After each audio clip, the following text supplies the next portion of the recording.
Respected Vice Chancellor, Goa University, Professor Varun Sani, President, International Center Goa, Mr. Yatin Kakodkar, Director of the International Center, Dr. Pushkar, the heads of various educational institutions, colleges, the participants, their teachers, their proud parents, and dear friends.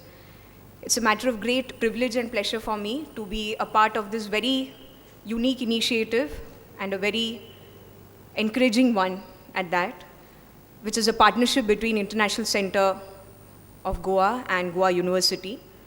As has already been mentioned by both the President of International Center as well as the Vice Chancellor, Goa University. It is a competition which is organized with a much larger purpose than just encouraging students to come forward and participate in an extracurricular activity. Unleashing Ideas Unleashed is definitely a competition. There is participation from across colleges in Goa. Definitely the purpose of writing is also to perhaps win a prize at the end of it. But going much beyond that, it has been organized for the past 2 years and this year as well, the third edition of it. It has been organized with a much larger intent of making our young friends, the citizens of Goa as well as this country, to be in a position to think and debate about issues which are important to them. And for the state of Goa, there could probably be no more an important topic than the Sustainable Development Goals. The choice of topic has been after quite a lot of deliberation. It has a connect with the earlier editions as well. So if you look at the themes of the earlier editions of Ideas Unleashed, there is a continuity in terms of looking at a broader range of issues which need to be debated, which need to be discussed, about which there could be more than one opinion. It is very important to cultivate the love of language and the love for expression, I would say, both in the written and in the spoken form. But when it comes to writing, it requires a certain skill which is unique and distinct from that of being able to speak. Perhaps it's not very difficult to come up and even make an impromptu attempt at speaking, as I'm doing right now. It can be done provided the person has a certain level of confidence and a general idea about what he or she should be speaking about. But that's very different from actually penning down your ideas, because there's a certain level of precision which is required when you write. There is a certain level of expressiveness which remains on paper. It's not just the spoken word which is heard and then which is perhaps forgotten much earlier than one would forget something that one has read. So when you actually record something, it is a sort of documentation of your ideas. You're writing down something and it is in a sense for posterity. You're creating a record of it. So it requires much more precision. It requires, I would say, much more of a critical skill of being able to present your ideas in a way which makes sense and which convinces the person who reads it. And it also requires a specific flair for language. Speaking is much easier, but when you need to write down, then you need to be in much more command of the language that you are writing in. I'm extremely happy that this year it has been decided to include Konkani also as one of the languages for the competition. That's a very welcome initiative, and I'm sure that it's a huge source of encouragement for our students who would like to develop their skills of expression in their own mother tongue. But equally important is the command over the English language. Our students here in Goa, I think, have a tremendous advantage when it comes to handling the English language because of their exposure from a very young age.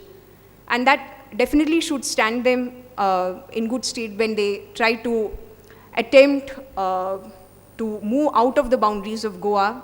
I have always taken every opportunity that I get to encourage our young people, our young friends in Goa, to step out and broaden their horizons and spread out their wings. So the command over the English language, I think, is definitely important for that.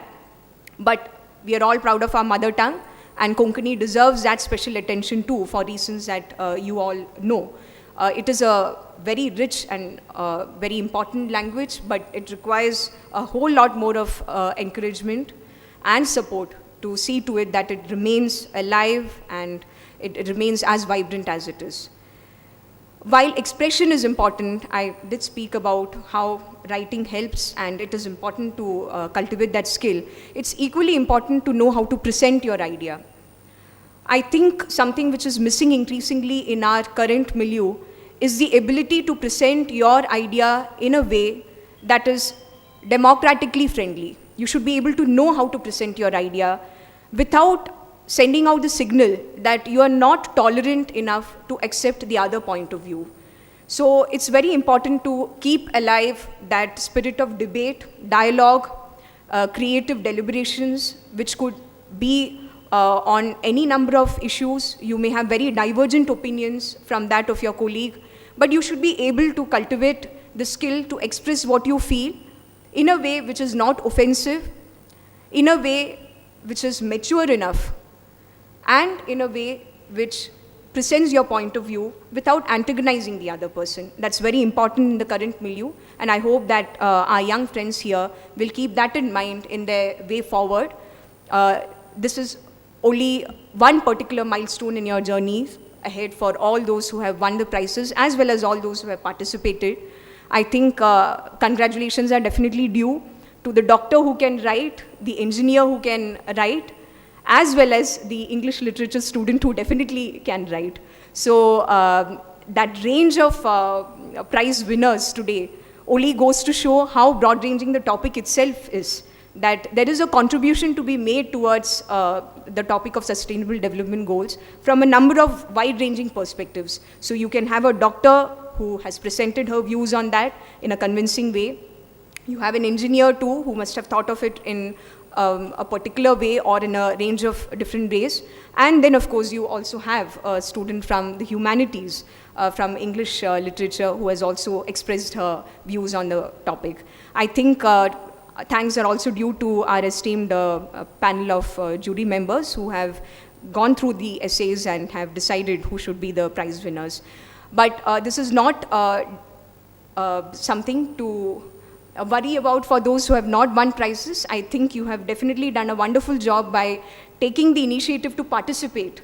In many things in life, participation itself means a lot, and I'm sure that you have realized it. I need not say it here, that even while preparing for writing your essay, even while discussing the topic with your teachers, many of the prize winners also acknowledged the major contributions made by their teachers and their mentors. It's very heartening to see teachers being acknowledged for being the mentors for their students. So special thanks to all the teachers who have encouraged their students to do that.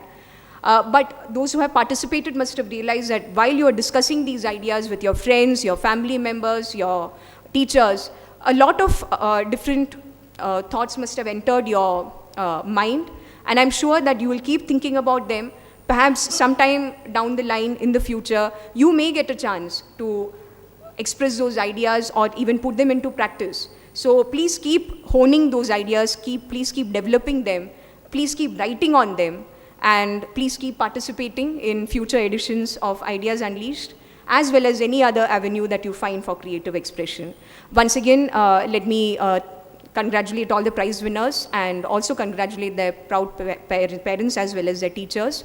I'd like to thank International Center Goa as well as Goa University for inviting me to this function. I'm really proud to have been part of this initiative and of this prize distribution function today. Thanks a lot, and I wish all future editions of Ideas Unleashed all the very best. Thank you.